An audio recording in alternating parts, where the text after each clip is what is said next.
తెలంగాణలో ప్రజాప్రభుత్వం కొలువుతీరింది. ప్రగతి భవన్ కంచె బద్దలైంది.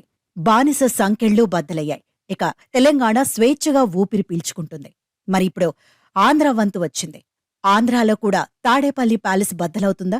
ఆంధ్రాలో ప్రజాప్రభుత్వం ఎప్పుడు కొలువు తీరుతుంది? బానిస సంకెళ్లు బద్దలయ్యేదెప్పుడు? ఆంధ్రాలో ప్రజలు ఎప్పుడు స్వేచ్ఛగా ఊపిరి పీల్చుకుంటారు? ఇక సామాజిక వర్గం పెత్తందారీ వ్యవస్థ నుంచి, సైకో పార్టీ నేతల పాలన నుంచి ఆంధ్ర ప్రజలకు ఎప్పుడు విముక్తి కలుగుతుంది? ఆంధ్రుల హక్కుల రెక్కలు విచ్చుకునేదెప్పుడు? ఆంధ్రుల ఆకాంక్షలు నెరవేరేదెప్పుడు? ప్రజాప్రభుత్వం వచ్చేదెప్పుడు? అభివృద్ధి ఫలాలు పండేదెప్పుడు? ఇవే ప్రశ్నలు తెలుగువారి మనసును తొలిచివేస్తున్నాయి. ఈ ప్రశ్నలన్నింటికీ సమాధానం మరికొన్ని రోజుల్లో సాక్షాత్కరిస్తుందా?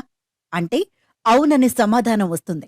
తెలంగాణలో అరాచకాలను భరించలేని ప్రజలంతా కలిసి తెలంగాణ దొర కేసీఆర్ అహంకారాన్ని, రాజరికాన్ని కూకటి వేళ్లతో సహా పెకిలించివేశారు. ప్రగతిభవన్ సామ్రాజ్యం నుంచి హిట్లర్లా వ్యవహరించిన కేసీఆర్ దొర ప్యాలెస్ ప్రగతిభవన్ గోడలో బద్దలు కొట్టి, మూటాముల్లె నెత్తిన పెట్టి, తలెత్తుకోకుండా చేసి ఫామ్ హౌస్ వరకు తన్ని తరిమేశారు తెలంగాణ ప్రజలు. ఇక ఇప్పుడు ఆంధ్ర ప్రజల వంతు వచ్చింది.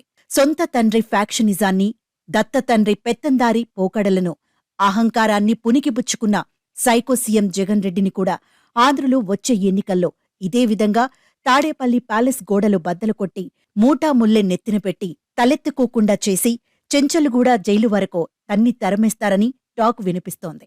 ఆ క్షణం కోసం ప్రతి తెలుగువాడు 1000 కళ్లతో ఎదురుచూస్తున్నాడు.